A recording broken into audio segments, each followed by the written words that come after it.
세상을 바꾸는 18분의 기적 테드. 어떻게 말할 것인가? 카민 갤로 지음, 류영훈 옮김, RH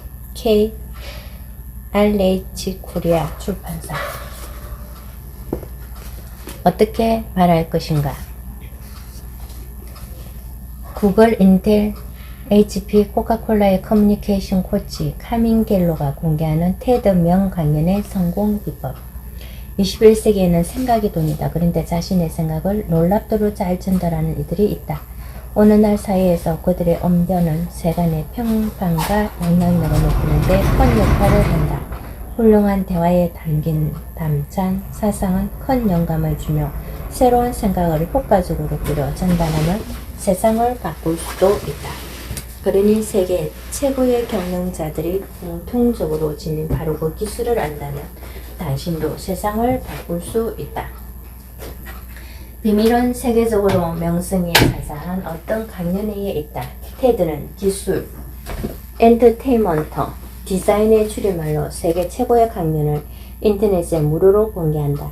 이 책을 쓰기 위해 나는 테드 강연 수백 편을 과학적으로 분석했고 인기 있는 테드 강연자들과도 직접 만나 얘기를 들었다. 세계적 리더와 기업 경영자들이 멋진 발표와 강연을 할 수 있도록 다년간 지도했던 내 개인적 경험도 이 책에 덧붙였다. 어떻게 말할 것인가는 자신감을 갖고 권위 있게 말하고 싶은 당신을 위한 책이다. 그래야 하는 이유는 다양하다. 프레젠테이션 때문일 수도 있고 상품이나 서비스를 팔기 위해서일 수도 있다. 영감을 주는 리더가 되고픈 이도 있을 것이다. 당신이 다른 사람과 나눌 만한 생각을 가지고 있다면 이 책은 그것을 훨씬 더 설득력 있게 전달할 수 있도록 도와줄 것이다.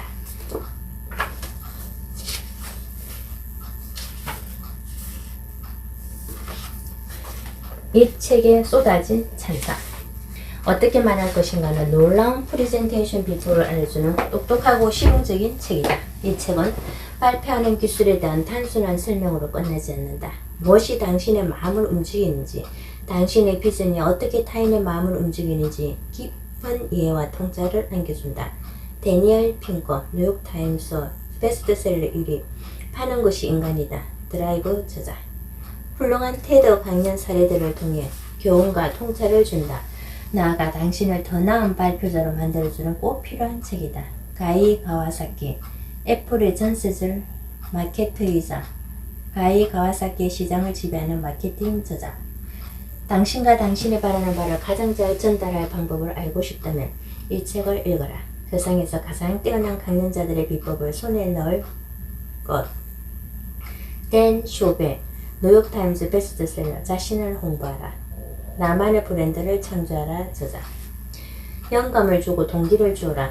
누구라도 설득하라. 카민 갤로는 그렇게 나를 도왔고 이제는 이 책으로 당신을 도와줄 것이다.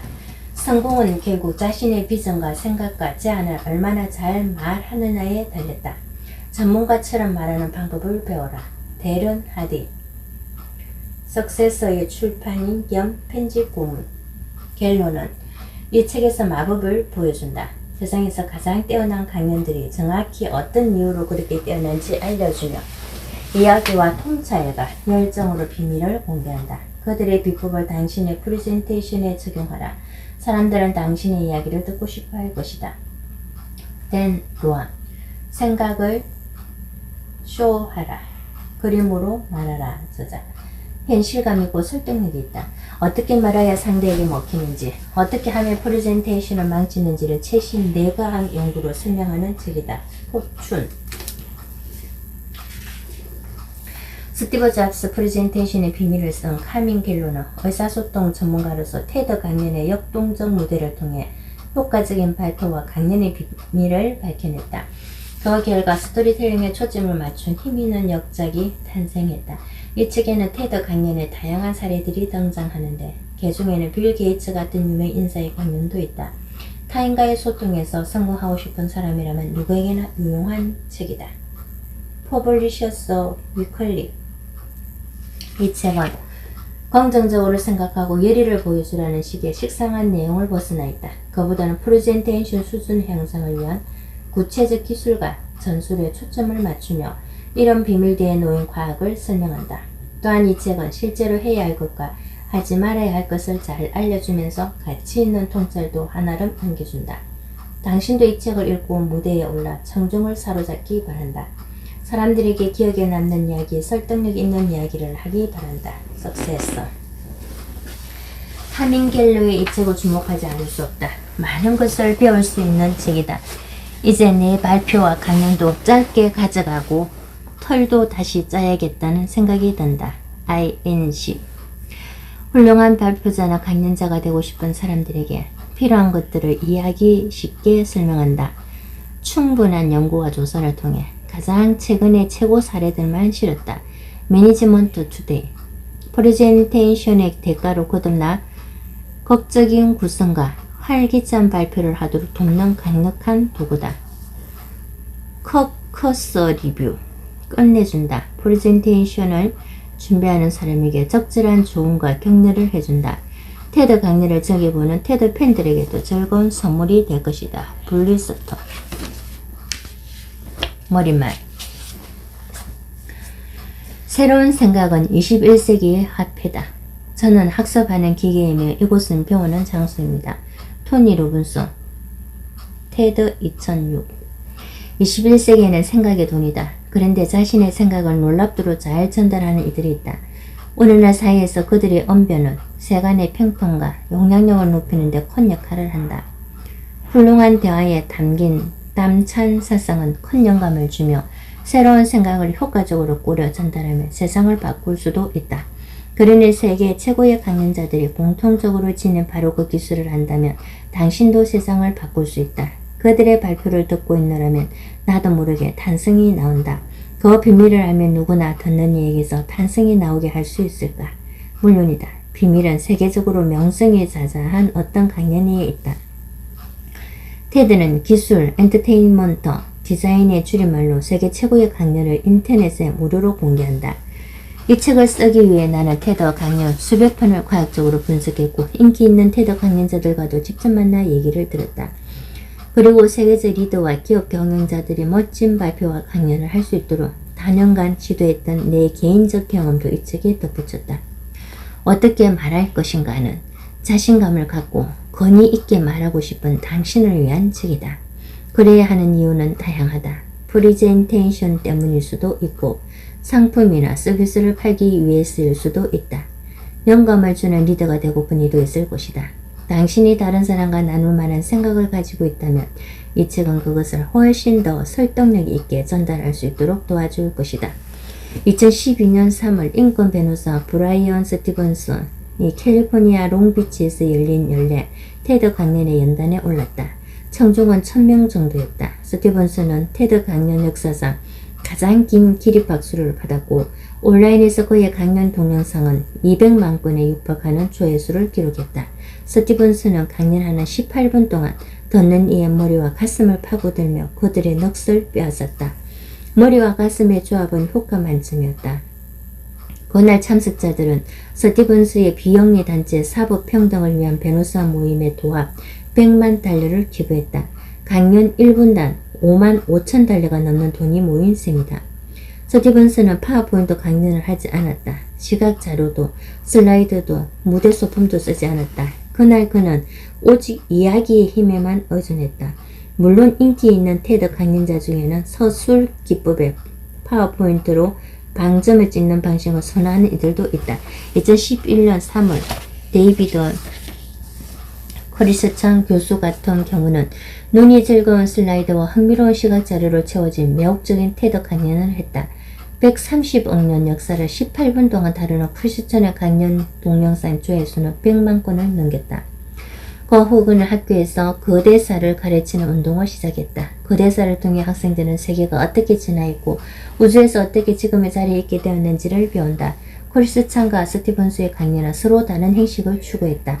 하나는 이야기를 들려주며 다른 하나는 다채로운 시각적 슬라이드 자료를 곁들여 엄청난 양의 정보를 전달한다. 하지만 양쪽 모두 청중을 사로잡았다. 그들의 강연은 재미있고 영감을 주었다. 그 이유는 그들의 강연이 이 책에서 소개할 9가지 비밀을 공유하기 때문이다.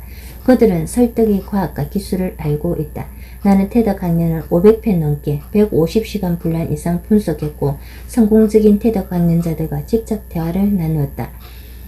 그 결과 가장 인기 있는 테드 강연은 9가지 공통된 요소를 갖고 있다는 사실을 알아냈다. 또한 나는 유수의 신경과학자와 심리학자, 의사소통 전문가들을 만나 이야기를 들었다.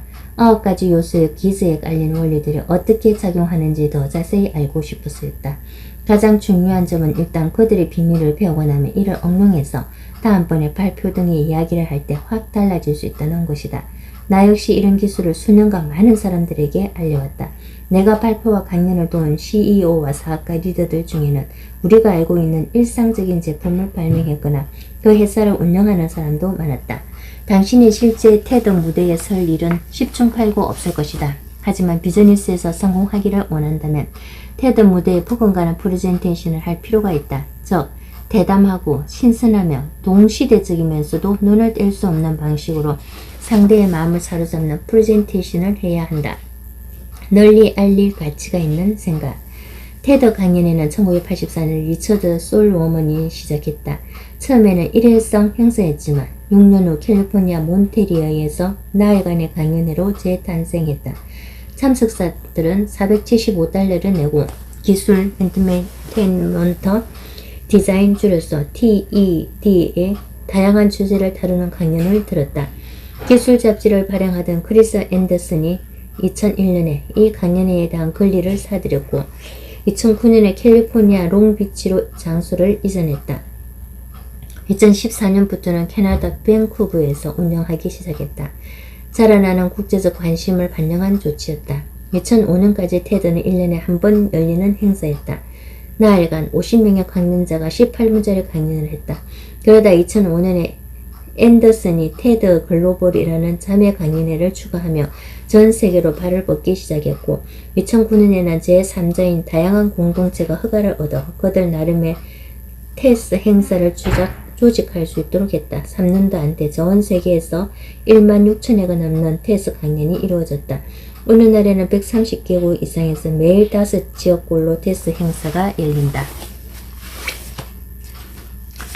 테드 강연회는 사업적으로도 놀라운 성장을 했다. 2006년 6월 TED.com이 출범하면서부터는 전 세계에 훨씬 많은 인구가 테드 강연을 접하게 되었다. TED.com은 일단 대중의 반응을 보기 위해 6편의 강연 동영상을 올렸다. 6달이 흘렀다. 사이트에 올라온 강연은 40편 정도에 지나지 않았지만 조회수는 300만 건을 넘겼다.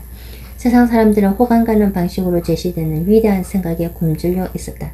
그리고 그건 지금도 마찬가지다. 2012년 11월 13일 TED.com의 강연 동영상은 조회수가 10억 건에 이르렀다. 지금도 하루에 약 150만 회씩 재생되며 최대 90개 언어로 번역된다. 그리고 매일 몇 초마다 17편의 테드 강연이 재생된다. 이에 대해 테드 쿠레이터 크리스 앤더슨은 이렇게 말한다. 원래는 1년에 한 번 800명이 모이는 자리였죠. 이전에 하루 100만 명이 온라인으로 테드 강연을 봅니다. 처음에 시범적으로 강연 몇 편을 인터넷에 올리는데 반응이 정말 뜨거웠어요. 그래서 행사의 개념을 아예 단순한 강연회가 아니라 널리 알릴 가치가 있는 생각으로 확정했습니다. 대량 트래픽을 감당할 웹사이트를 만들고요. 하지만 여전히 강연회가 동력입니다. 웹사이트는 확성기죠. 새로운 생각을 세계에 전하는 확성기입니다. 온라인에 처음 게시된 6편의 테드 강연은 누리꾼들 사이에서 고전으로 통한다.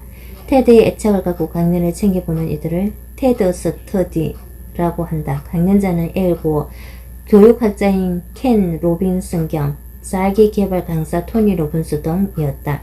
일부는 프레젠테이션 슬라이드를 사용한 전통적 방식의 강연을 했고 일부는 그러지 않았다. 하지만 그들 모두 가슴에 닿는 강연, 새롭고 색다르며 기억에 남는 강연을 했다. 오늘날 테드는 상당히 영향력 있는 무대가 되었다. 유명 배우와 뮤지션들은 전하고픈 생각이 있을 때면 테드로 직행한다.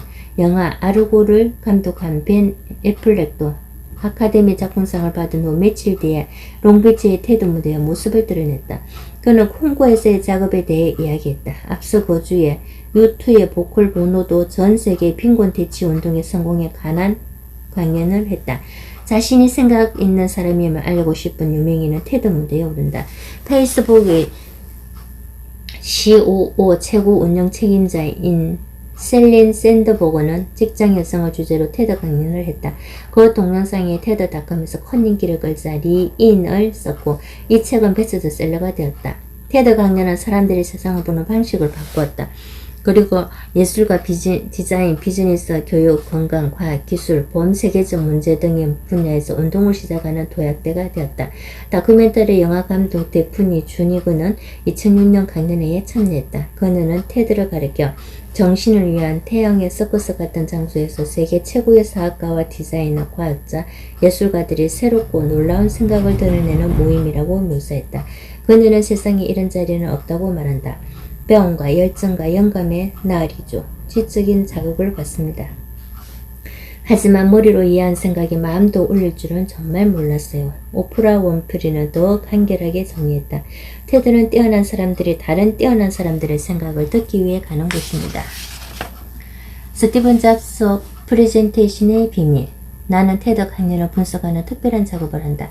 베스트셀러 스티브 잡스 프레젠테이션의 비밀을 써낸 적도 있다. 유명 CEO들이 이 책에서 밝힌 원리들을 종종 사용하며 전 세계의 전문직 종사자 수십만 명도 이를 통해 그들의 프레젠테이션을 개선한다. 베스트셀러 작가가 된 나는 우쭐한 기분을 느꼈다. 하지만 그 전에 잡스의 기술들이 그의 전매 특허가 아님을 독자들이 알았으면 했다. 애플의 공동 설립자이자 대단한 기술적 이상과 전망을 지녔던 잡스는 다만 모든 것을 통합하는 데 매우 능란했을 뿐이다. 그가 보여준 합법은 테드의 그것과 일맥상통한다. 스티브 잡스의 유명한 2005년 스탠포드 대학교 졸업식 연설의 모든 요점이 담겨있다. 청중을 휘어잡는 잡스의 능력을 단축으로 보여준 이 졸업 연설은 테드닷컴에서 가장 인기 있는 동영상 중 하나이다. 공식 테드 강연은 아니지만 테드 최고의 강연자들과 동일한 요소를 담고 있으며 조회수는 1,500만 건이 넘는다. 여러분의 시간은 한정되어 있습니다. 그러니 다른 누군가의 삶을 사느라 인생을 허비하지 마세요. 독단적인 고정관념의 덕스에 걸리지 마세요. 그건 다른 사람의 생각으로 내 인생을 사는 겁니다. 잡스는 졸업생들에게 이야기했다. 타인의 머릿속에서 나오는 잡음이 내 내면의 소리가 묻히게 놔두지 마세요. 가장 중요한 건 본인의 마음과 직관을 따르는 용기입니다. 정답은 여러분의 가슴 깊은 곳에 이미 놓여 있습니다. 테드 강연을 좋아하는 사람에게 잡스의 말은 가슴에 확 와닿았다. 그들은 뭔가를 구하고 배우는 데 열정적이며 현상 유지에 만족하지 않는다. 그들은 세상을 움직일 영감과 핵심적 발상을 찾는다. 전작에서 스티브 잡스라는 대가의 기술을 배웠다면 다른 대가들은 어떻게 말할 것인가에서 만날 수 있다. 21세기를 위한 데일 카네기. 어떻게 말할 것인가는 현재 서점에 있는 어떤 책보다도 의사 전달의 과학을 깊이 파고든다. 이 책에서 당신은 과학자, 작가, 교육자, 환경운동가, 유명 지도자들이 그들의 삶을 이야기할 준비를 하고 전달하는 과정을 보게 될 것이다. TED 웹사이트에서 무료로 제공하는 1,500개 이상의 강연 모두가 대중연설에 대한 중요한 핵심을 담고 있다. 테드 강연에서 대중연설의 비밀을 찾는 책을 쓰기로 마음먹었을 때 나는 처음에는 21세기를 위한 데일 카네기라는 제목을 생각했다. 카네기는 1915년에 대중을 대상으로 대중연설에 대한 자기계발서를 최초로 써냈다. 바로 데일 카네기의 표현용 강의다. 카네기의 통찰은 험잡을 데 없었다. 그는 말하는 시간을 짧게 가져가라고 했다. 그리고 이야기야말로 듣는 이와 정서적으로 이어지는 강렬한 방법이라고 주장했으며 비유나 유추 같은 소사적 장치들을 권했다.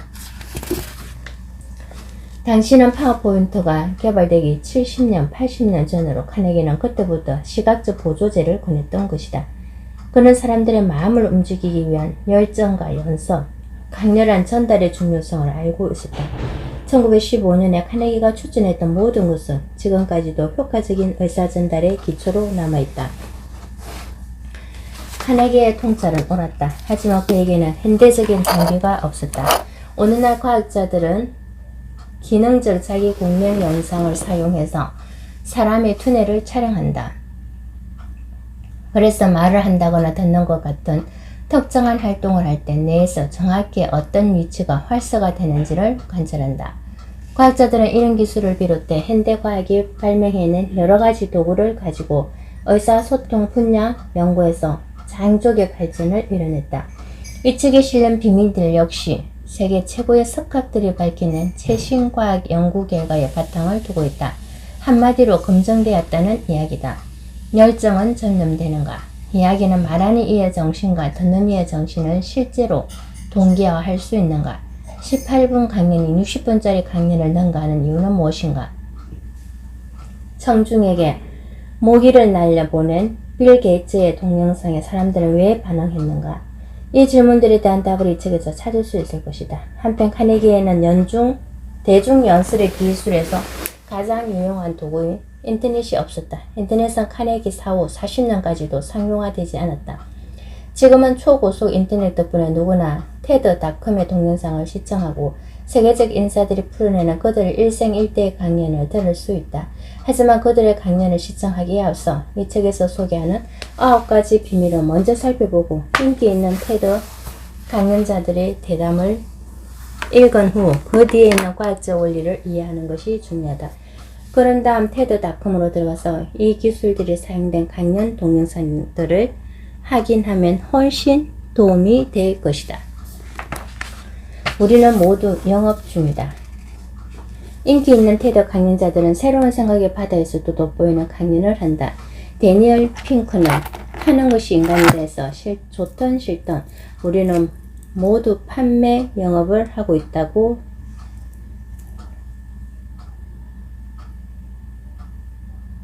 썼다. 만일 당신이 테드 무대에 서달라는 초청을 받았다면 어떻게 말할 것인가는 교과서나 다름없을 것이다. 하지만 테드에 초청받지 않았고 그럴 생각이 없다고 해도 이 책은 아주 유용하게 쓸 것이다. 당신 자신과 당신의 생각을 가장 설득력 있게 판매하는 방법을 알려주기 때문이다.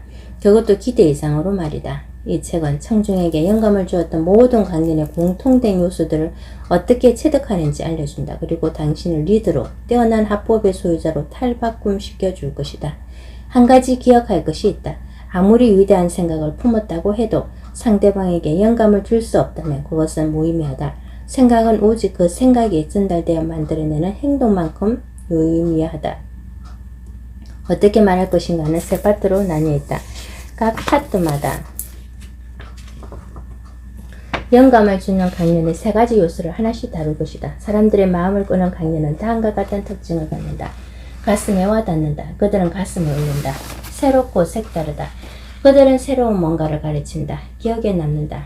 그들은 절대 잊히지 않을 방식을 통해 내용을 전달한다. 가슴에 와닿는다. 위대한 강연은 머리를 깨고 가슴을 울린다. 하지만 대부분의 사람들은 생각을 전할 때 가슴 부분을 읽는다. 내 안의 대가를 깨우는 방법을 다룬다. 그러기 위해서는 먼저 자기 열정의 진정한 근원을 파악해야 한다. 일반 언론에 결코 소개된 적 없는 연구 자료들을 통해 왜 열정이 연설의 기술을 익히는데 중요한 열쇠인지 설명할 것이다.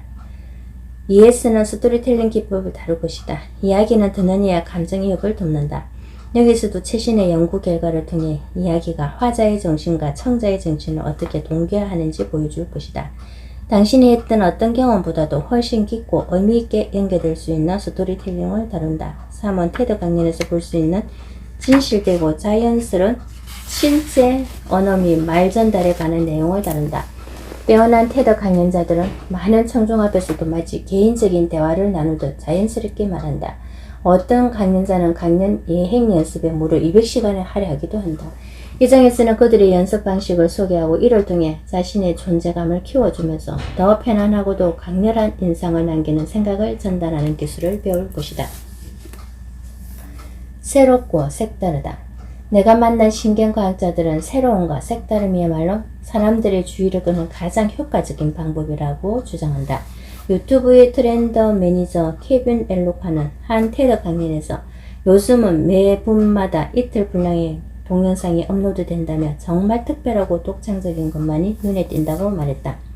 인간의 눈에는 새롭고 색다른 것을 그냥 지나치지 못한다. 새롭고 색다를 수 있다면 누구도 당신의 말을 흘려듣지 못할 것이다. 사이에서는 최고 기량의 테드 강연자들이 새로운 정보나 어떤 연구 분야에 대한 특별한 접근 방식을 통해 청중과 하나가 되는 방법을 탐구할 것이다. 5는 탄생이 나오는 순간에 관한 내용이다. 여기서는 탄생의 순간을 의도적으로 면밀히 개선해 연출하는 강연자들에게 초점을 맞춘다. 청중은 몇 년이 흘러도 그 순간을 잊지 못한다. 6은 진술한 유무에 대한 이야기이다. 이는 까다롭지만 중요한 요소다. 언제 유무를 사용해야 하는가, 어떻게 써야 하는가, 우스갯소리를 입에 담지 않고도 재미있을 수 있는 방법은 무엇인가. 유머는 매번 특별해야 한다. 그리고 화자 개개인의 방식에 녹아들어야만 한다. 기억에 남는다. 어느 날 갑자기 기막힌 발상이 떠오를 수 있다. 하지만 그 기막힌 발상을 전해주었다고 해도 사람들이 기억하지 못한다면 아무 소용없는 일이 아닐까. 그래서 챕터 7에서는 테드의 18분이라는 강의 시간에 왜 요점을 전달하는 가장 이상적인 분량인지를 알아본다. 물론 여기에도 과학적 증거가 뒷받침된다. 8은 생생하고 다양한 감각 경험이 왜 중요한지를 다룬다. 복합적 감각은 청중이 내용을 더 잘 기억하게 한다. 마지막으로 챕터 9는 자기 길을 지키는 것의 중요성을 강조한다. 결국 이것이 진실함과 진정성을 갖는 궁극적인 방법이다. 진정성이야말로 상대에게 신뢰감을 주기 때문이다. 이 책의 각 장은 인기 있는 테드 강연자 대두수에게 공통된 기술을 하나씩 다룬다. 더불어 사례와 설명 그리고 강연자들과 직접 나눈 대화 내용을 실었다. 또한 각 장마다 테드 노트를 넣었는데 여기에는 당신이 다음번 발표나 상담 때 바로 응용해서 사용할 수 있는 구체적 정보가 담겨있다. 강연자의 이름이나 강연 제목을 참고해 테드닷컴에서 관련 강연 동영상을 쉽게 찾아볼 수 있다. 각 장마다 해당 내용을 뒷받침하는 과학적 근거를 살펴볼 것이다. 그것이 왜 작동하는지, 어떻게 하면 그 기술로 강연과 발표의 차원을 한 단계 높일 수 있는지 알아본다. 지난 10년간 인간의 마음에 대해 우리가 아는 것보다 훨씬 더 많은 사실이 밝혀졌다. 이 새로운 성과를 통해 당신은 다음번 발표나 상담을 지금과는 전혀 다르게 꾸릴 수 있을 것이다. 대가로부터 배워라. 마스트리의 법칙에서로부터 그리는 우리 모두가 인간 잠재력의 한계를 밀어붙일 능력을 갖고 있다고 주장한다. 힘과 지력, 창의력은 올바른 사고방식과 기술로 깨워낼 수 있는 힘이다. 예술, 음악, 스포츠, 연설 등 각자 자신의 분야에서 대가인 사람들은 세상을 다른 방식으로 본다. 거리는 천재라는 말의 신비감을 벗어나야 한다고 믿는다. 과거에는 대가들이 오직 꿈만 꿀 수 있었던 정보와 지식에 대한 접근이 지금 우리에게는 가능하기 때문이다. 그런 면에서 테드닷컴은 건강이다. 의사소통, 설득, 강연과 연설 분야에서 대가가 되고 분이들에게 관맥이나 다름없다. 어떻게 말할 것인가는 당신에게 도구를 제공하고 사용법을 알려줄 것이다. 이를 통해 당신은 자신만의 목소리를 발견하고 어쩌면 노다지를 캐낼 수 있을지도 모른다. 의사 전달에서 평균 이상을 하는 사람은 보통 다른 이들보다 더 성공한다. 하지만 위대한 소통 능력을 지닌 이들은 새로운 움직임을 시작한다. 제펀슨, 링컨, 처칠, 케네디, 킹, 레이건 등은 지금까지도 그들의 상으로 기억되고 존경을 받는다. 반면 비즈니스에서 의사소통을 잘하지 못한다는 것은 실패의 지름길이다. 창업자는 투자를 받지 못하고 상품이 팔리지 않으니 기획에는 후원이 붙지 않고 경력은 날아오르지 못한다. 하지만 테드 수준의 강연이 가능하다면 불확실성의 세계에서 절망하며 버틸 필요 없이 마음껏 갈채를 즐길 수 있다. 당신은 살아있으면 삶의 목적이 있다. 당신은 위대해져서 마땅하다. 생각을 잘 전달하지 못한다는 이유로 당신의 잠재력이 평가절하될 이유는 없다. 테드 2006에서 동기부여 강사 토니 로빈슨은 이렇게 말했다. 유능한 지도자는 자신과 다른 이들을 움직여 행동하게 만드는 능력이 있습니다. 그 이유는 그들이 우리를 만든 보이지 않는 힘을 이해하고 있기 때문입니다. 열정적이고 강렬한 상대를 복도하는 소통은 우리를 만들고 움직이게 하는 힘들 중 하나다. 오래된 문제를 해결하는 새로운 방법, 영감을 주는 이야기들, 정보를 전달하는 흥미진진한 방식, 그리고 기립박수, 이것이 바로 세상에 알려진 테드 순간이다. 테드 순간을 창조하라. 청중을 사로잡고 그들에게 영감을 주어라. 그리고 세상을 바꿔라. 여기에 그 방법이 있다.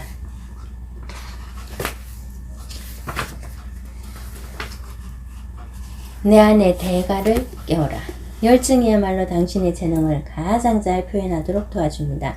레리 스미스 2011년 11월 테드 에이미 멀린서에게는 12쌍의 다리가 있다. 대부분의 사람들처럼 그녀도 두 다리를 가지고 태어났지만 의학적 이유로 양쪽 무릎 아래 다리를 절단해야만 했다. 그녀는 첫 생일 이후로 아랫다리 없이 살아왔다. 멀린스는 미국 펜실베니아주 엘렌타운의 평범한 가정에서 태어났다. 혼외의 주치의는 다리를 빨리 절단해야 그나마 안진뱅이 신세를 면할 것이라고 했다.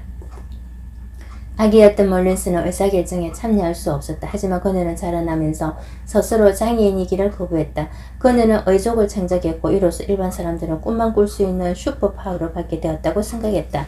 멀린스는 장애의 의미를 재정의한다. 그녀는 코미디언이자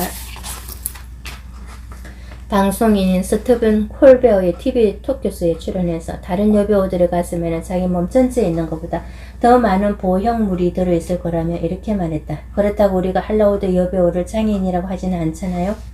멀린스는 자신은 슈퍼파워, 즉 의족을 잘 활용했다. 조지타운 대학교에서 열린 전미 대학체전 육상 경기에 참가해 일반 선수들과 함께 트랙을 달렸다.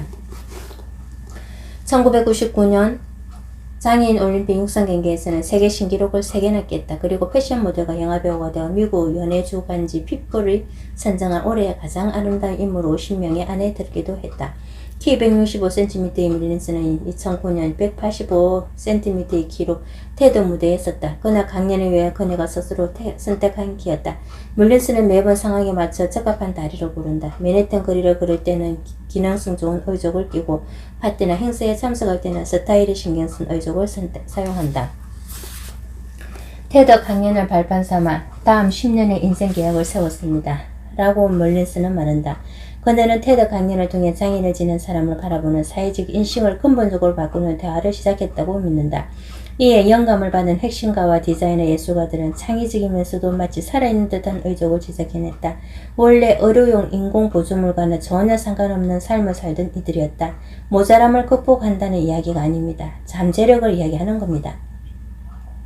이제 얼수족은 결합을 채운다는 의미가 아니에요. 사회에서 장애인으로 여겨졌던 분들이 이제는 자신의 정체성을 스스로 만들어가는 건축가가 될 수 있습니다. 스스로 선택하여 육체를 개선함으로써 자신의 정체성을 계속 바꿔가는 것입니다. 이것이 우리의 인간성입니다. 모든 잠재력이 그 안에 있고 그것이 우리를 아름답게 합니다. 멀린스의 결단은 그녀를 세계적인 육상 선수로 만들었다. 그리고 그녀의 열정은 테드 창중에 가슴을 울렸다. 첫 번째 비밀. 내 안의 대가를 깨워라. 첫 번째 비밀은 말하라는 주제와 연결된 내 안에 특별하고 의미 있는 것을 확인하기 위해 깊이 고민하라는 것이다. 열정은 내 안의 대가를 깨운다. 열정이 담기지 않은 말은 아무것도 아니다. 하지만 나를 불태우는 열정의 정체가 명확하지 않을 수 있다는 점도 기억해야 한다. 에이미 멀린스의 열정은 의족에 있지 않았다. 인간의 잠재력을 깨워내는 데 있었다. 작동 원리. 과학적 연구에 따르면 열정은 전염된다. 말 그대로다. 스스로 영감을 받지 않으면 타인에게 영감을 줄 수도 없다. 당신이 말하려는 주제와 연결된 내면의 열의와 열정, 의미를 전달하면 사람들은 더 쉽게 설득되고 영감을 받는다. 2012년 10월 캐머런 러셀은 한 테스 무대에서 이렇게 말했다. 외모가 전부는 아닙니다. 뻔한 얘기처럼 들린다. 이 말이 다른 누군가의 입에서 나왔다면 확실히 그럴 것이다. 하지만 러셀은 인류 패션 모델이다. 그녀는 강연을 시작한 지 30초도 안 돼서 옷을 바꿔 입었다. 노출이 심하고 몸에 붙는 검은색 드레스 위로 치마를 두르더니 굽이 20cm 되는 하의를 벗고 단화를 실은 다음은 터틀넥 스웨트를 끼워 입었다. 제가 왜 옷을 바꿔 입었을까요? 그녀는 청중에게 물었다. 외모가 주는 인상은 강력하지만 동시에 표면적이기도 하죠. 방금 전에 30초 만에 저에 대한 여러분의 생각을 완전히 바꿨습니다. 러셀은 자신을 유명 속옷 모델로 소개했다. 그녀는 빅토리아 시크릿의 런웨이를 걷고 패션 잡지 표지에 등장한다. 그리고 모델 일이 좋다는 것을 인정한다. 이 일을 하면서 그녀는 대학 등록금도 벌었다. 하지만 자신이 유전자 로또에 맞았다는 사실 역시 직시한다. 러셀은 청중에게 모델이 되기 전과 후를 비교한 여러 장의 사진을 보여줬다. 비슷한 시기에 찍은 2장의 사진이었다. 모델이 되기 전 사진에는 일상적이고 자연스러운 모습들이 담겨 있었고 모델이 된 후의 사진들은 상업적으로서의 최종 이미지였다. 물론 두 사진을 보면 정말로 같은 사람을 찍은 건가 싶을 정도다. 한 사진에는 러셀이 젊은 남자 모델과 유혹적인 자세를 취하고 있었다. 남자의 손은 그냥 청바지 뒷주머니에 꽂혀 있었다. 당시 러셀은 16살이었고 남자친구를 사귄 경험조차 없었다고 한다. 여러분이 보는 사진들은 진짜 제 모습이 아닙니다. 이 사실을 아시면 좋겠습니다. 이건 가공된 이미지로 여러 전문가들이 협업해 만든 것입니다. 미용 전문가, 메이크업 전문가, 의상 전문가, 사진작가 분들이 조수들과 함께 사전 사후 작업을 해서 내놓은 결과물이죠. 그분들의 작품입니다. 이건 제가 아니에요. 러셀은 모델 분야에서 대가를 할 수 있었다. 하지만 그녀의 열정은 모델 일에 있지 않았다. 그보다는 어린 소녀들에게 자긍심을 불어넣는 일에 열심히 했다. 이것이 그녀가 충정과 연결된 이유다. 열정은 전염되기 때문이다. 진짜로 어떻게 모델이 됐냐고요? 유전자 로또를 맞았거든요. 조상님 덕을 받고요. 무슨 뜻이냐고요? 생물학적으로 따지면 인간의 아름다움이란 건강과 젊음, 좌로 무릎 한 걸음이 납니다. 하지만 지난 수세기 동안 인류는 훤칠하고 날씬한 몸매, 역성스러운 하얀 피부도 아름다움의 잣대로 여겨왔습니다. 이것이 제가 받은 유산입니다. 덕분에 돈도 적잖이 벌었고요. 러셀은 타고난 외모로 모델이 되었다. 하지만 그녀를 성공적인 강연자로 만든 건 열정이었다. 러셀과 앞서 에이미 멀린스에게는 무대가 주어졌다. 둘 다 자기 분야의 대가이기 때문이다. 하지만 그들이 청중과 연결된 이유는 각자의 주제에 대한 열정이 있었기 때문이다. 강연자의 직업활동에 늘 그들의 열정에 불을 지피는 것은 아니다. 러셀은 카메라 앞에서 자세를 취하는 것에 관해 이야기하지 않았다. 멀린스도 유산 경기장의 경쟁에 관해 말하지 않았다. 그들은 자신의 삶에 대해 이야기했다. 어느 분야에서든 소통을 잘하는 이들에게는 공통점이 있다. 인기 있는 테드 강연자들에게도 있는 그 공통점은 바로 열정이다. 이는 자신의 생각을 반드시 타인과 나누고픈 강박이라고도 할 수 있다. 인기 있는 테드 강연자들은 직업을 갖지 않는다. 그들에게는 열정과 집념, 소명이 있을 뿐 직업은 없다. 하지만 그들은 무대에 올라 그들의 생각을 나눠달라는 요청을 받는다. 스스로 영감을 받지 않으면 다른 사람에게도 영감을 줄 수 없다. 마스트리의 법칙에서 로버트 그린은 우리 문화는 생각과 지적인 능력을 성공 및 성취와 동일시하는 경향이 있다. 하지만 어느 한 분야의 대가를 단순히 그 일을 하는 다수와 구분짓는 것은 여러모로 감성적인 자질이다 라고 말한다. 우리의 욕망과 인내, 고집과 자신감의 정도가 결국 순수한 이성적 힘보다 성공에 훨씬 더 지대한 역할을 한다. 동기부여가 되고 활기에 넘치는 사람은 거의 모든 것을 극복할 수 있다. 하지만 지루하고 불안한 기분일 때 우리의 마음은 스위치를 내린다. 그러면 점점 수동적이 된다. 동기부여가 되고 활기에 넘치는 사람의 말은 지루해하고 수동적인 사람의 말보다 언제나 더 흥미롭고 흡입력이 있다. 나는 CEO들과 자주 일한다. 신상품 출시나 중요한 계획을 앞둔 그들이 자신의 브랜드를 더 효과적이고 설득력 있게 말하도록 돕는 것이다. 인텔, 코카콜라, 세일런, 화이자 등 전 세계의 다양한 분야의 기업 CEO들을 상대하는데 어느 대륙의 어느 나라에서 어떤 언어로 말하든 간에 이들은 영감을 주는 지도자로서 열정과 열의를 진솔하게 표현한다. 그리고 소비자들은 그들의 손을 들어준다. 여러 해 동안 CEO들과 일하면서 나는 항상 같은 질문으로 시작했다. 당신은 무엇에 열정이 있습니까? 이야기를 만드는 초기 단계에서 주목하는 것은 상품 자체가 아니다. 이야기를 풀어낸 당사자가 어떤 상품이나 서비스에 왜 그토록 고무되어 있었는지 집중한다. 스타벅스 창업자인 하워드 슐처는 커피보다 집과 일터 사이에 제3의 장소를 만드는 일에 더 열정을 쏟는다고 말한다. 존중받는 직원들이 고객에게 특별한 서비스를 제공하는 장소라는 것이다. 커피가 상품이지만 스타벅스는 고객 서비스 사업을 한다. 온라인 신발 쇼핑몰 자포서의 설립자인 토니 쉐이의 열정도 신발에 있지 않다. 그 역시 행복을 전하는데 열정이 있다. 그가 스스로에게 던지는 질문이 있다. 어떻게 하면 직원들이 행복할까? 어떻게 하면 쇼핑몰 이용자들이 행복할까? 어떤 질문을 하느냐에 따라 결과는 아주 달라질 수 있다. 무엇이 내 상품인가? 라고 묻는 것보다 나는 정말로 어떤 사업을 하고 있는가? 무엇에 진짜 열정이 있는가? 라고 묻는 편이 더 효과적이다. 토니 쉐이는 고객 서비스와 직원 참여에 많은 열정을 쏟는다. 그리고 그는 인기 연사다. 전 세계의 다양한 행사와 콘퍼런스에서 그를 부른다. 밀려드는 요청에 수락보다 거절을 훨씬 많이 해야만 한다. 수많은 연설과 강연, 발표들이 몸이 건조한 이유는 주제에 대한 열정과 애착이 없기 때문이다. 열정이 담긴 많은 사막에서 얼음물을 마실 만큼이나 시원하다는 사실을 기억하라. 무엇이 가슴을 뛰게 하는가? 최근에 나는 CEO들 내게 더 나은 소통법을 물어온 경영자들에게 던지는 첫 질문을 바꿨다. 스티븐 잡스는 그의 마지막 공개 프레젠테이션에서 이렇게 말했다. 과학기술과 교양 학문의 교차로 해서 우리는 가슴이 뜁니다. 나도 요즘은 당신은 무엇에 열정이 있습니까? 라는 질문 대신에 무엇이 당신의 가슴을 뛰게 합니까? 라고 질문한다. 이 질문에 대한 답이 먼저의 질문보다 더 깊이 있고 가슴을 설레게 하기 때문이다. 한 번은 캘리포니아 농산업계의 한 고객과 일한 적이 있었다. 캘리포니아의 주요 작물 중 하나인 딸기를 기르는 재배자들의 햇빛장이었다. 그는 내 질문에 이렇게 답했다. 무엇을 하십니까? 캘리포니아 딸기위원회의 CEO입니다. 무엇에 열정이 있습니까? 캘리포니아 딸기를 판촉하는 일에 열정이 있습니다. 딸기 산업의 무엇이 당신의 가슴을 뛰게 합니까? 아메리칸 드림이죠. 이민자인 부모님은 밭에서 일했어요. 그러다 마침내 조그만 땅떼기를 살 수 있게 되었습니다. 그곳에서 딸기를 길렀죠. 딸기 농사는 꼭 넓은 땅이 아니어도 되니까요. 꼭 땅 주인일 필요도 없고요. 도지로 얻어서 농사를 지으면 되는 거죠. 아메리칸 드림의 징검다리였어요. 세 번째 질문에 대한 답이 앞의 답들보다 훨씬 더 흥미롭다. 누가 보더라도 그렇다. 무엇이 당신의 가슴을 뛰게 하는가? 그것을 밝혀내라. 그리고 다른 사람들과 나누어라. 테드 노트. 무엇이 가슴을 뛰게 하는가? 스스로에게 물어보자. 무엇이 내 가슴을 뛰게 하는가? 당신의 열정은 지나가는 관심사나 취미 같은 게 아니다. 자기 정체성을 강하게 규정하는 핵심적인 무엇이다. 일단 내 열정의 정체를 확인해야 한다. 그리고 물어야 한다. 내 열정이 내 일상활동에 영향을 주는가? 그 열정이 내 직업적 일에 녹아드는가? 진짜 열정이 당신이 말하는 주제가 되어야 한다. 그것이 듣는 이에게 진정한 영감을 준다.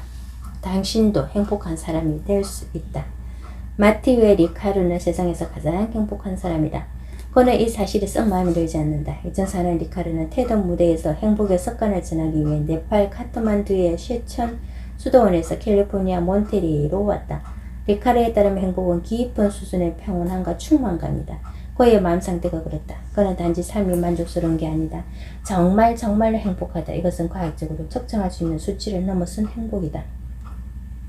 리카르는 위스콘신 대학교 메디슨 캠퍼스의 한 연구에 자원했다. 연구진은 리카르의 뇌파를 측정하기 위해 그의 두피에 256개의 작은 청각을 붙였다. 같은 실험이 다른 수백 명의 명상가들에게도 행해졌고 그들의 행복은 수치화되어 점수로 매겨졌다. 결과 리카르가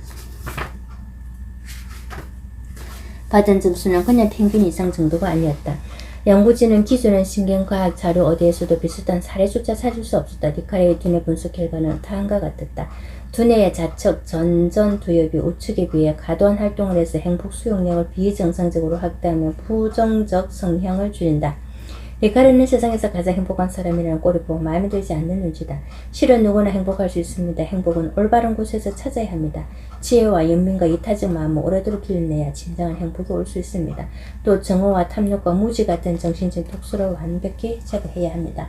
행복의 습관이라는 제목을 단 리카르의 강연 영상은 테드닷컴에서 200만 번 넘게 조회되었다. 사람들이 리카르의 강연에 열광한 이유는 무엇일까? 나는 자신의 생각을 진심으로 나누고픈 그가 기쁨을 발했기 때문이라고 믿는다. 실제로 리카르는 이렇게 말했다. 이런 생각이 제게 소중한 이유는 단지 개인적으로 많은 충만감을 얻기 때문만이 아니라 사회에 좋은 영향을 끼칠 것이라고 확신하기 때문입니다.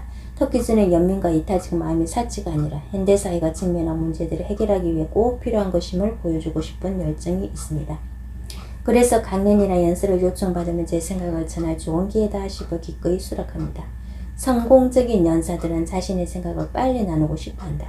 그들에게는 카리스마가 있다. 이런 권위는 자신이 하고픈 말에 큰 열정이 있을 때 생겨난다.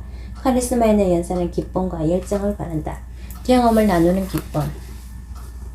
자신의 생각과 상품 혹은 서비스가 상대에게 큰 도움이 될 것이라는 열정이다.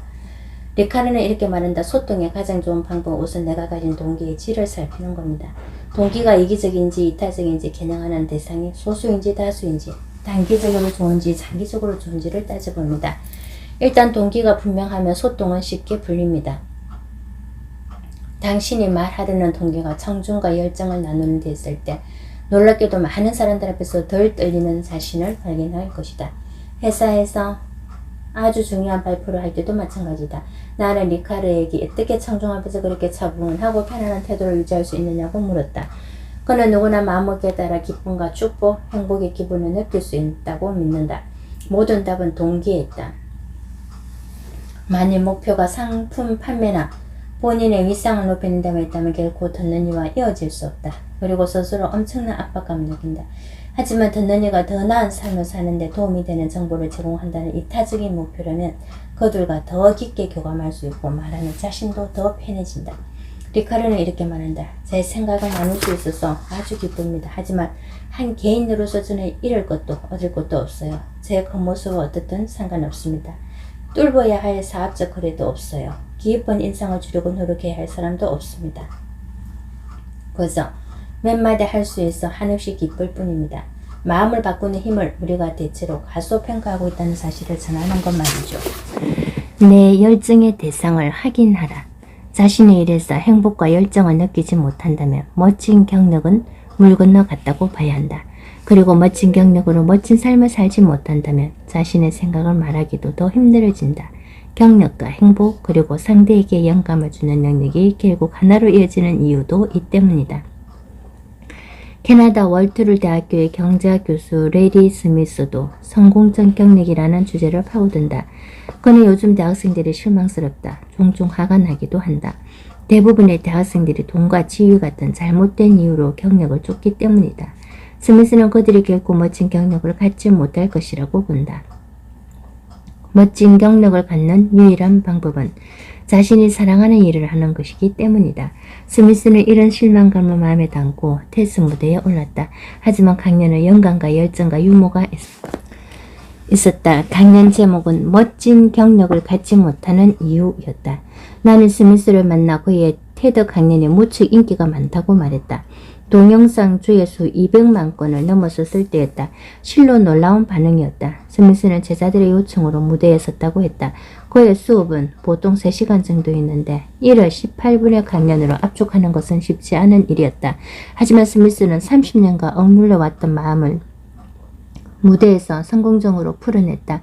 이는 거의 끊는 점에 도달해 있어서 청중은 강연자가 풋박져 쏟아내는 열정과 절박한 마음에 이끌려 눈을 뗄 수 없었다. 바로 이것이 인기의 이유였다. 재능 낭비는 참을 수 없는 낭비입니다. 스미스는 말했다. 제 학생들은 기술을 개발하고 싶어 합니다. 저는 그들이 정말로 끝내주는 기술을 개발했으면 좋겠습니다. 학생들이 자기 일에 열정적이었으면 좋겠어요. 스미스는 전제는 간단하다.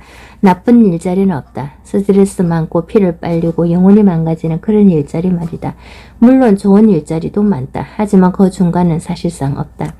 스미스는 대부분의 사람들이 멋진 직업을 갖거나 멋진 경력을 즐기지 못하는 이유는 자신의 열정을 따르길 두려워하기 때문이라고 말한다. 멋진 경력을 원한다면 열정과 꿈을 쫓으라고 얼마나 많은 사람이 말하든 간에 그들은 그러지 않기로 결정할 겁니다. 핑계와 변명이 뒷덜미를 잡는다는 것이다. 그의 조언은 이렇다. 당신의 열정을 찾아서 사용하십시오. 그러면 멋진 경력을 가질 겁니다. 열정이 없으면 결코 멋진 경력을 갖지 못할 겁니다. 스미스는 내가 만나본 테드 강연자들 중에서도 특히 영감이 흘러넘쳤다. 이런 평가가 약간은 편파적임을 인정한다. 나도 원래는 법대를 가기로 했던 사람이다. 그러던 것을 언론계에 몸담기로 계획을 바꿨고 그 후로 쭉 스미스와 똑같은 얘기를 설파해왔다. 언론계 새내기 시절의 수입은 법률가들이 그것을 피할 바가 아니었다. 내가 선택한 길이 과연 옳은지 이따금 고개를 갸웃한 적도 있었다. 그러나 열정을 따르려면 용기가 필요하다. 결과가 기대만큼 빨리 나타나지 않는다면 더욱 그렇다. 지금의 내 삶은 과거 새내기 시절과는 아주 다르다. 그리고 전 세계의 청중과 생각을 나누는 일을 즐긴다. 가장 좋은 것은 실제로 일을 하면서도 일을 한다는 생각이 들지 않는다는 점이다.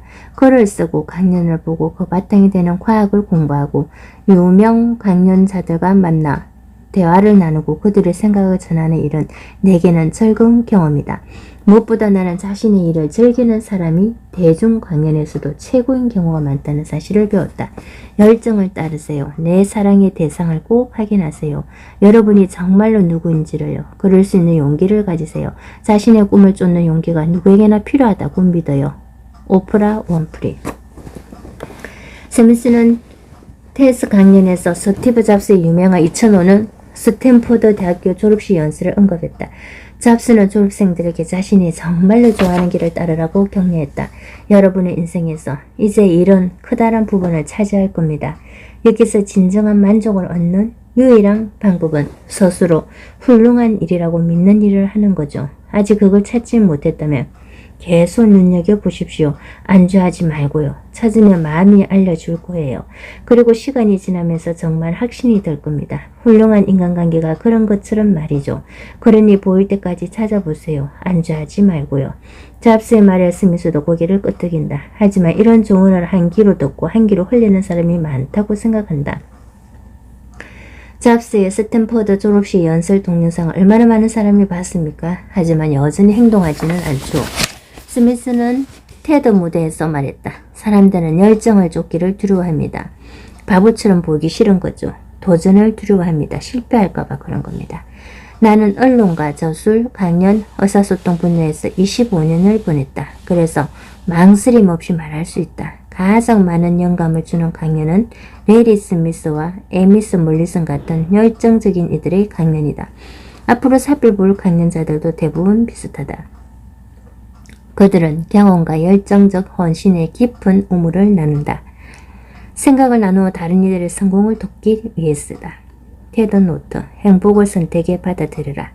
최근에 당신이 직면한 도전은 무엇인가? 여기에 답한다면 그것이 기회인 이유를 3가지 꼽아보자. 행복은 선택이다. 행복한 태도는 전념된다.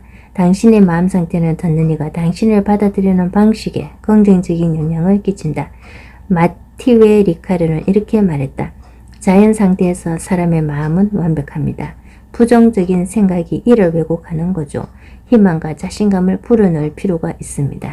사람에게 가장 필요한 희망과 자신감이 현대인에게는 가장 부족하기 때문입니다. 열정과 설득의 새로움과 열정과 연술은 밀접한 연관이 있다. 18세기 프랑스 철학자 드니 디드로는 오직 열정만이 위대한 열정만이 영혼을 위대하게 고양한다고 했다. 역사적으로 성공한 지도자들은 위대한 열정이 영혼을 고양한다는 사실을 알고 있었다. 현대과학자들은 그들이 옳았음을 증명한다. 신경과학자들은 테드 강연자나 위대한 지도자 같은 이들이 왜 다른 사람들에게 영감과 활력을 주고 영향력을 미치는지 그 이유를 발견했고 이를 수치화할 수 있게 되었다. 열정적인 강연과 발표를 하려면 일단 열정의 정체와 그 작동 원리를 이해할 필요가 있다.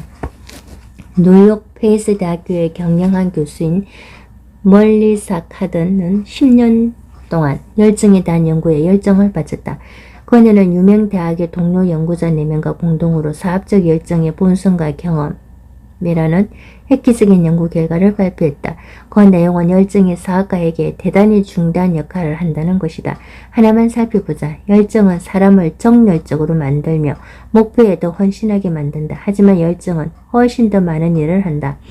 카든에 따르면 사업적 열정은 무르익은 정서적 경험에 촉매작용을 한다. 이것은 목표인식 같은 두뇌 반응과 사업가적 행동 같은 육체 반응을 거쳐 결과로 나타난다. 카든은 사업적 열정을 정의하는 것으로 연구를 시작한다. 열정의 일반적 정의는 그야말로 학술적 연구나 계측에 적합하지 않기 때문이다. 일반적 의미의 열정은 강렬한 욕욕적 느낌이나 성적 욕망 등으로 정의된다. 카든의 흥미를 느끼는 학술적 연구의 대상은 그런 열정이 아니다. 그렇지만 열정은 성공의 중차대한 요소 중 하나로서 해석되며 내가 얘기하고 싶은 것은 열정이 영감을 주는 강연이나 발표를 하는데 중차대한 요소라는 점이다. 뭔가에 열정을 갖는다는 것이 정확히 무슨 의미일까? 또 열정을 가진 이들은 어떻게 인생과 일에서 성공하고 더 나은 강연자와 발표자가 되는 것일까? 카드는 열정이 무슨 의미인지 정의하고 이것이 하는 일을 밝히며 개척할 방법을 찾기 위해 도전했다. 학술적으로 대상을 개척할 수 있어야만 그것이 실제로 하는 일도 수치화할 수 있다. 열정이라는 주제로 활발한 학술적 연구가 이루어지는 분야로 만들기 위해 카드는 대부분의 학자들이 동의할 만한 정의부터 내려야 했다. 그렇게 내려진 사업적 열정에 대한 카든의 정의는 오늘날 학술 문건에서 일반적으로 받아들여진다. 한 개인으로서 당신에게 깊은 의미가 있는 뭔가를 위해 경험하는 긍정적이고 강렬한 느낌이다. 카든은 열정이 한 사람의 자기 정체성에서 핵심이 되는 무엇이라고 말한다. 열정은 그 사람을 규정한다. 그가 쫓는 것을 보면 그가 누구인지 알 수 있다. 열정은 존재의 핵심이다. 어떤 사학가가 열정적인 이유는 그들이 열정적으로 태어났을가 아니다. 그보다는 자기 정체성에서 의미 있고 두드러진 부분과 관련된 내용에 열중하기 때문이다. 카든의 분석을 보면 왜 인기 있는 테드 강연자들이 청중과 쉽게 교감하는지 알 수 있다. 그들은 자기가 누구인지를 두드러지게 드러내는 주제를 이야기한다. 도시환경 전문가 마조라 카트의 이야기를 들어보자. 그녀의 큰오빠는 베트남 전쟁에 참전했다. 하지만 전쟁 때가 아닌 뉴욕 빈민가인 사우스롱크스의 자기 집 근처에서 총에 맞아 죽었다. 카트는 어릴 적 가난과 좌절, 인종차별을 경험했고 이 경험들이 지금의 그녀를 만들었다. 현재 그녀는 도시 정비에 열렬한 옹호자다. 그녀의 경험이 그녀를 명확히 했고 이것이 그녀의 일을 명확하게 해주었다. 테드닷컴에 따르면 카트의 자신감 넘치고 정열적이며 감정에 강하게 흡수하는 전달 방식은 청중으로 하여금 무대에서 눈을 뗄 수 없게 만든다. 마조라 카트의 정체성의 핵심은 희망을 잃은 이들의 희망을 높이는 일에 있다. 리처드 브레슨 경의 정체성의 핵심은 사학과 기술이다. 2007년 브레슨은 테드 무대에서 이렇게 말했다. 회사를 경영한다는 게 결국은 올바른 인재를 찾아서 그들을 복도와주고 최선을 다할 수 있게끔 해주는 거라고 생각합니다. 저는 그냥 배우는 게 너무 좋고 호기심이 말도 안 되게 많습니다. 그리고 현상 유지 같은 뻔한 상황을 뒤집는 걸 좋아합니다. 브랜슨은 항공회사 버진 애틀랜틱처럼 뻔한 상황에 도전하는 회사를 만들었다. 이것이 그가 누구인지를 보여주는 핵심이다. 나는 2013년 4월 22일에 브랜슨과 하루를 보냈다. 버진 아메리카 항공의 새 항로 취항 비행에 그와 동석하도록 초대받는 곳이다. 로스앤젤레스와 라스베가스를 잇는 노선이었다. 브랜슨은 여행 내내 웃으면서 차별에 대한 고객 서비스로 어떻게 브랜드 성공을 이끌었는지 이야기해 주었다. 브랜슨과 카트가 하고 있는 일들은 그들의 역할 정체성과 깊고 의미 있는 방식으로 관련된 것이다. 멀리사 카튼에 따르면 그들이 경력과 소통 능력에서 성공을 거두는 데 중요한 역할을 하는 것은 바로 열정이다. 말하는 주제에 진실한 열정을 품은 사람이 더 나은 강연과 발표를 합니다. 그들은 상대에게 영감을 줍니다. 열정과 활력이 없는 사람은 그럴 수 없습니다. 라고 카드는 말했다. 뭔가에 열정이 있다면 그것에 대한 생각과 행동을 멈출 수 없죠. 다른 사람에게 말하지 않고는 못 베겨요. 그녀는 투자자와 소비자 관계자들을 똑똑한 소비자라고 표현했다. 이들은 진실한 열정을 보여주는 사람과 그러는 척하는 사람을 가려낸다. 따라서 말하는 내용에 대해 강하고 의미 있는 교감이 없이는 열광된 반응을 이끌어내기가 어렵다. 아니 거의 불가능하다. 다시 사랑하는 일을 하라. 카든의 다음 연구는 열정이 왜 문제가 되는지 확인하는 것이었다. 그녀는 열정이 중요한 행동과 결과로 이어진다는 사실을 발견했다. 열정적인 경영자는 대개 더 창조적이다. 그들은 늘 한결같으며 목표를 높이 정하고 성과도 더 잘 낸다. 해당 분야의 다른 과학자 수십 명도 같은 결론을 도출했다. 카든과 동료들은 투자 유치를 하는 벤처 기업가의 인지된 열정과 그들의 설명을 들은 투자자들이 지갑을 열 가능성 사이에 직접적인 상관관계가 있음을 발견했다. 카든은 노스이스턴 대학의 셰리 미트니스와 체프먼 대학의 리처드 슈테 교수와 함께 주목할 만한 실험을 했다. 벤츠 사업 저널 2012년 9월에 발표된 연구 결과는 열정이 투자자의 결정에 중요한 역할을 한다는 사실을 보여준다. 사업 설명은 아주 중요한 프레젠테이션에 속한다. 신생기업이 투자를 받지 못하면 10중 8구 땅에서 발을 떼지 못한다. 구글과 애플 같은 회사도 마찬가지다. 만일 그들에게 카리스마와 열정을 가진 리더가 없었다면, 그래서 투자자들이 주목하지 않았다면 그들은 절대로 우리의 삶을 바꾸지 못했을 것이다. 물론 애플과 구글의 투자자들이 열정만 보고서 주머니를 연 것은 아니었다. 하지만 스티브 잡스, 스티브 워즈니아, 세르게이 브린, 레리 페이지 같은 설립자들의 인지된 열정이 최종 투자 결정에 중요한 역할을 했는지 묻는다면 확실히 그렇다고 답할 수 있다. 미국 최대의 벤처 투자자 조직인 테크 코스트 엔젤스가 카든의 연구에 일조했다. 캘리포니아 오렌지 카운티에 기반을 둔 이 개인 투자자 그룹은 1997년부터 약 170개 기업이 1억 달러 이상을 투자해왔다. 그룹 투자를 하지 않고 독립적으로 투자를 결정한 투자자들도 연구 표본에 포함됐다. 2006년 8월부터 2010년 7월까지 테크 코스트 엔젤스의 벤처 투자자 64명은 241개 기업의 사업성을 검토했다. 사업 설명은 파워포인트 발표 15분과 질의응답 시간 15분으로 구성됐다. 뒤에서 15에서 20분이 왜 사업 설명이 이상적인 시간인지 설명할 것이다. 그 결과 17%에 해당하는 기업 41곳이 최종적으로 투자를 받았다. 소프트웨어, 소비자 제품, 의료기기, 비즈니스 서비스 등 16개 분야의 신입 신생기업이었다. 연구진은 투자자들에게 발표자의 열정과 열의를 5점 만점으로 채점해달라고 요청했다. 투자자들은 CEO가 회사에 대한 열정이 있는가, CEO가 열의가 있는가라는 두 가지 기준을 고려해 점수를 매겼다. 연구진은 또한 시장 기회와 상대적 위험, 매출, 잠재력 같은 요소도 목록에 포함시켜서 열정을 투자 결정을 한 항목으로 분류했고 이를 통해 열정이 수행하는 역할을 수치화했다. 그 결과 사업 설명에 최종적으로 성공하는 데 열정이 아주 중요한 역할을 한다는 사실을 발견했다. 투자자들은 13개 항목으로 사업가의 잠재력을 판단했고 최종 결정에 영향을 미친 중요도에 따라 각 항목의 순위를 매겼다. 기회와 사업가 항목이 각각 1위와 2위로 가장 중요한 강점으로 꼽혔다. 인지된 열정은 3위였다. 사업가의 학벌과 경영 방식, 창업 경험, 나이 같은 항목보다 훨씬 위에 있었다. 연구진이 내린 결론은 다음과 같았다. 이는 투자자가 새로운 벤처기업의 투자 잠재력을 평가할 때 인지된 열정이 격차를 벌린다는 증거다. 인지된 열정은 열의와 흥분을 수반한다. 한 사업가가 사업 준비를 얼마나 잘했느냐 혹은 얼마나 헌신적이느냐와 완전히 다른 문제다. 지분 투자자들은 인지된 열정을 고려하는 것으로 확실히 나타난다. 카드너 연구는 테드 강연이 인터넷에서 돌풍을 일으키는 이유를 설명한다. 더 중요한 점은 이것이 강연과 발표를 잘할 수 있는 잠재력을 풀어내는데 아주 중요한 실마리라는 점이다. 카밋이 대학생들이 귀에 못이 박히게 듣고도 한 귀로 흘리는 말 아시죠? 자신이 사랑하는 일을 하라고요. 그 말은 사실입니다. 라고 카드는 내게 말했다. 어떤 상품이나 사업이든 그것에 관한 그 무엇도 즐기지 않는 분야에서 창업을 한다면 부자가 될지는 몰라도 큰 실수를 하는 겁니다. 카드는 자신이 정말 좋아하지 않는 것, 즉 자신의 정체성의 핵심이 아닌 다른 이야기를 하면서 남에게 영향과 영감을 줄 수 있다고 생각한다면 그것 또한 실수라고 믿는다. 뼛속까지 진실한 이야기의 힘. 테드 강연자들 중 신경해부학자 질 볼트 테일러만큼 자기 화제에 깊이 감정을 몰입할 수 있는 사람도 없을 것이다. 하버드 뇌세포정보센터의 대변인인 그녀의 테드 무대가 명 강연으로 손꼽히는 이유가 여기에 있다. 어느 날 아침 질 박사는 왼쪽 눈 뒤에서 쿵쾅거리는 아픔을 느꼈다. 아이스크림은 커피 먹으면 생기는 두통과 비슷하게 찌르는 듯한 통증이었다.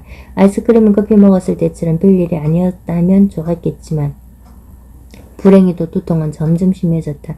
질 박사는 균형을 잃고 쓰러졌다. 고 그녀는 오른팔이 완전히 마비되었다는 사실을 깨달았다. 머릿속 혈관이 찢어진 것이다. 뇌졸중이었다. 좌뇌의 혈관을 말 그대로 터져버렸다. 그러나 질 박사는 뇌졸중에 걸린 것을 일종의 행운으로 생각했다. 앞서 말했듯이 그녀는 신경해부학자다. 중증의 정신적 병력과 관련된 인간 두뇌의 검시의 전문가였다. 뇌졸중이란 걸 알았죠. 이젠 진작 뇌졸중이라니. 내가 뇌졸중이라니. 그런데 그 다음에 든 생각이 뭐 있는지 아세요? 와, 이거 끝내주는데 뇌과학자 중에서 자기 뇌를 직접 연구할 기회를 가져본 사람이 몇이나 되겠어? 2008년 3월 테드 강연에서 그녀가 한 말이다. 뇌졸중에 걸린 질 박사는 육체적, 정신적으로 크게 달라졌다. 뇌졸중은 심각했다. 말을 할 수도 움직일 수도 없었다. 수년의 재활을 거쳐 부분적으로 회복됐고 8년이 지나서야 테드 무대에 설 수 있었다. 질 박사는 심오한 영적 각성을 경험했다. 그녀는 자네가 정상인 사람은 절대로 느낄 수 없는 방식으로 세계 및 타인과 이어졌다. 전에 그녀는 자신을 더 넓은 우주와 분리된 존재로 보았다. 그러나 이제 자아내의 제살걸림이 사라졌다. 육체가 시작되고 끝나는 곳을 알 수 없게 되자 정신이 자유롭게 날아올랐다. 그녀는 자신을 광대한 우주의 일부로 느꼈다. 열반에 도달한 것이다. 광대한 나 자신을 다시 이 조그만 육지에 꾸겨넣을 방법이 없다고 생각했었죠. 뇌졸중은 질 박사의 삶을 바꾸었다. 테드 강연도 그 중 하나였다. 공정의 뇌라는 제목의 강연은 2008년 출간된 동명의 책에 기초했다. 강연 동영상 조회수는 1000만 건을 넘겼고 질 박사는 2008년 타임이 선정한 가장 영향력 있는 인물 100명에 올랐다. 강연의 직접적인 결과였다. 그녀는 2013년 1월 인터넷 언론 허핑턴 포스트의 블로그에서 자신의 인생이 얼마나 크게 바뀌었는지 설명했다. 2008년에 강연을 하고 나서 몇 주 만에 삶이 송두리째 달라졌다. 아직도 현재 진행형이다. 공정의 뇌는 30개 언어로 번역되었고 타인과 오프라 원프리의 웹캡스트인 오프라의 마음여행에서도 제의가 들어왔다. 유럽과 아시아, 남아메리카, 캐나다를 여행했다. 미국은 안 다닌 데가 없을 정도다. 2012년 6월에는 엘고 전 부통령과 남극을 여행했다. 20명의 과학자와 기후 문제를 많이 걱정하는 125명의 세계 지도자들이 함께했다. 질 박사는 멋진 경력을 이루어냈다. 레리 스미스의 말처럼 자기 삶의 부름을 발견하고 이를 쫓았기 때문이다.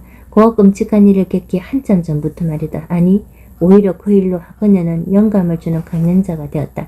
질 박사가 과학자가 된 이유는 오빠가 정신분열증을 앓고 있었으였다. 여동생으로서 나중에는 과학자로서 이해하고 싶었어요. 저는 미래를 꿈꾸어 그 꿈을 현실과 있고 그리고 현실로 만들 수 있잖아요. 하지만 정신분열증이 있는 오빠의 머릿속은 어떻게 다른지 궁금했어요. 오빠는 꿈을 사람들이 일반적 현실과 열 수 없는 건지, 그래서 꿈이 현실 대신 망상이 되는 건지 궁금했죠. 나는 질 박사에게 강연 방식에 관해 물었다. 어떻게 이야기를 만들어 연습하고 전달하는지 궁금했었다. 교육과 소통 현장의 전문가들을 위한 질 박사의 조언을 이랬다. 이야기를 하고 열정을 표현하라는 것이다. 하버드에서 저는 상을 많이 받은 사람이었어요. 제 연구 성과가 대단했기 때문은 아니에요. 단지 이야기를 흥미롭고 설득력 있게 했다는 게 이유죠.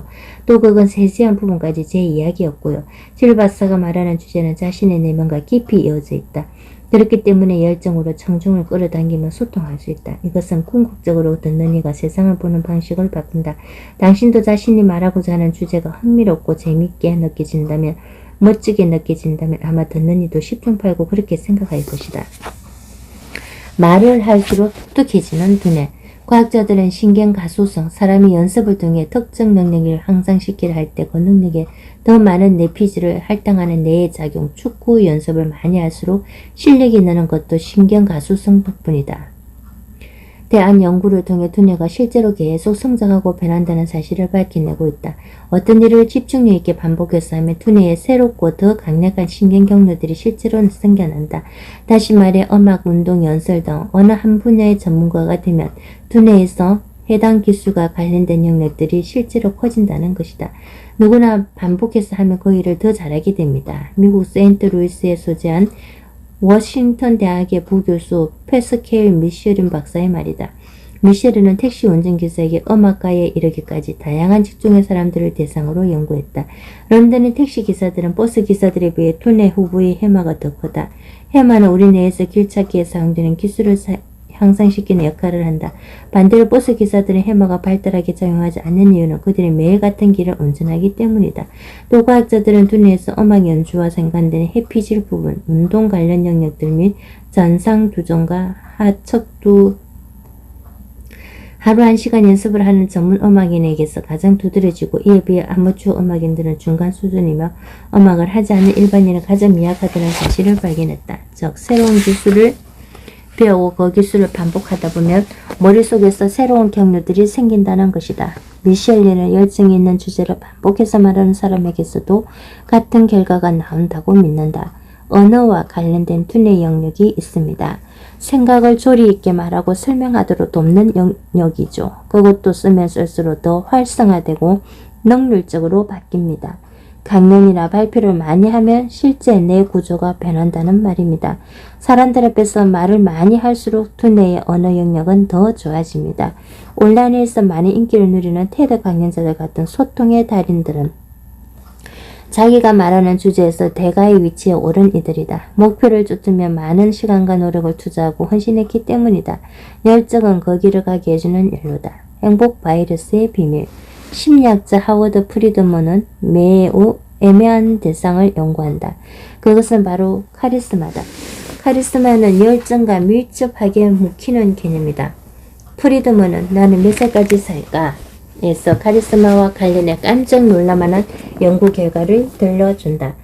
프리드먼은 카리스마가 있는 사람과 그렇지 않은 사람을 나눌 수 있는 질문지를 고안했다. 질문들은 다음과 같았다. 좋은 음악을 들으면 몸이 자동으로 반응하는가? 파티에 가면 보통 관심을 받는가? 직업 활동에 열정적인가? 응답자들은 아주 그렇다보다 아주 그렇지 않다에 이르는 선택지 중에서 하나를 골랐다. 평균 점수는 71점이었다. 최고 득점자들은 117점 정도를 맞았다. 프리드먼은 인기가 많은 사람과 들을 서는 사람을 구분했다. 그리고 자신의 느낌을 남에게 얼마나 잘 전달할 수 있는지 측정하는 이 실험을 정서적 의사소통 실험이라고 이름 붙였다.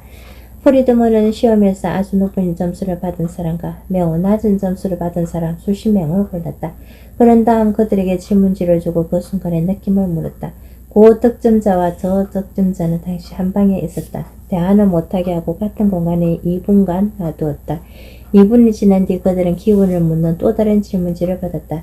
놀랍게도 카리스마 넘치는 고득점자들은 말 한마디 없이도 카리스마가 전 이들의 기분에 영향을 미쳤다. 카리스마가 많은 사람들이 행복하면 카리스마가 적은 사람들 역시 행복하다고 답했다. 하지만 그 반대의 일은 일어나지 않았다. 그리고 카리스마가 넘치는 이들은 더 많이 웃었다. 신체 언어 같은 비언어적 의사 전달 방식에도 더 적극적이었으며 기쁨과 열정을 발산했다. 프리드먼의 연구는 열정이 타인을 물들인다는 사실을 보여준다.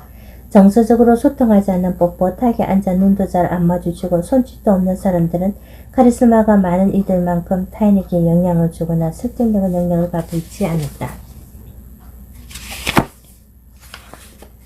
열정은 정말로 전염된다.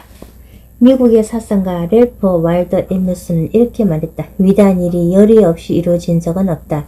미네소타 대학교의 조이스 보노 교수와 미시간 주립대학교의 리머스 아일리스 교수는 에머슨이 옳다는 사실을 증명했다. 이 경영 대학 교수들은 카리스마와 긍정적 감정 그리고 기분 전염을 측정하기 위해 수백 명을 대상으로 4건의 개별 연구를 수행했다. 이들은 카리스마에서 높은 점수를 받은 개인들이 글과 말을 하는 소통에서 더욱 긍정적인 감정을 표현하는 경향이 있다는 사실을 발견했다. 긍정적 감정이란 열정, 열의, 흥분, 낙천성 등이다. 또한 이들은 긍정적 감정에 전염성이 있다는 사실도 발견했다. 실험에 참가한 사람들의 감정이 고양되었던 것이다. 긍정적인 지도자를 직접 혹은 영상을 통해 접한 사람들은 덜 긍정적으로 평가된 지도자를 접한 이들보다 더 긍정적인 기분을 경험했다. 나아가 긍정적 지도자들은 더 효과적으로 받아들여졌고 따라서 그들이 원하는 바를 하도록 추종자들을 설득할 가능성이 더 컸다. 연구 결과는 지도자의 감정 표현이 지도자의 능력과 그에 대한 호감 및 추종자의 기분에 대한 인식 형성에 중요한 역할을 한다는 사실을 명확히 드러낸다. 또한 카리스마 있는 리더십은 조직의 성공과 관련이 있음을 암시한다. 카리스마 있는 지도자는 추종자가 긍정적 감정을 느끼게 할 수 있기 때문이다. 더 중요한 점은 지도자의 행동이 추종자들의 감정에 영향을 미쳐 그들이 더 행복하고 참된 삶을 살 수 있도록 이끈다는 것이다. 성공이 반드시 행복으로 이어지는 것은 아니다. 그러나 행복은 성공을 만들어낸다. 인기 있는 테드 강연자들을 보면 그 말이 옳다는 것을 알 수 있다. 어떤 생각을 갖느냐가 존재감 있는 소통 능력에 직접적인 영향을 미친다. 그래서 전문가로서 자기 분야에 대한 자신감, 주제에 대한 열정 등은 소통에서 매우 중요한 요소다. 생각은 두뇌의 화학작용을 바꾼다. 이는 당신이 무엇을 말할지, 어떻게 말할지를 결정한다. 말하는 주제에 열정이 있을 때, 집요한 열정을 가질 때 당신이 보여주는 활력과 열의는 듣는 이에게 번진다. 자신을 표현하는 것을 두려워 말라. 진실한 자신말이다. 질 박사처럼 영감을 받았다면 영감을 나누라. 레디 스미스처럼 자신감을 느꼈다면 자신감을 말하라. 마티와 리카르처럼 행복하다면 행복을 표현하라. 어떤 위대한 목적, 어떤 특별한 목표에 영감을 받으면 모든 생각은 속박을 벗어난다. 정신은 한계를 초월하며 의식은 모든 방향으로 확장된다. 그리고 새롭고 위대한 멋진 세상에 있는 자신을 발견한다. 잠자던 힘과 능력과 재능이 살아난다. 더 위대한 사람으로 거듭나 그때까지는 꿈만 꾸던 수준에 도달한 자신을 발견한다. 파탄잘리 요가의 아버지로 불리는 인도의 스승. 열정적인 사람들을 당신의 인생에 초대하라.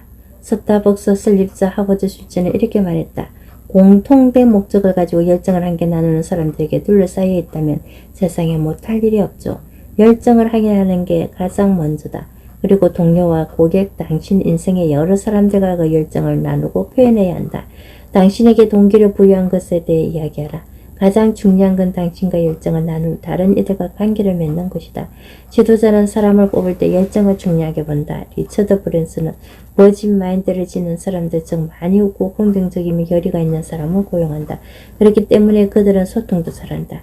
당신 자신이 열정적인 이들로 채워야 한다. 사람들을 이끌고 그들과 소통할 당신의 궁극적 성공은 여기에 있다.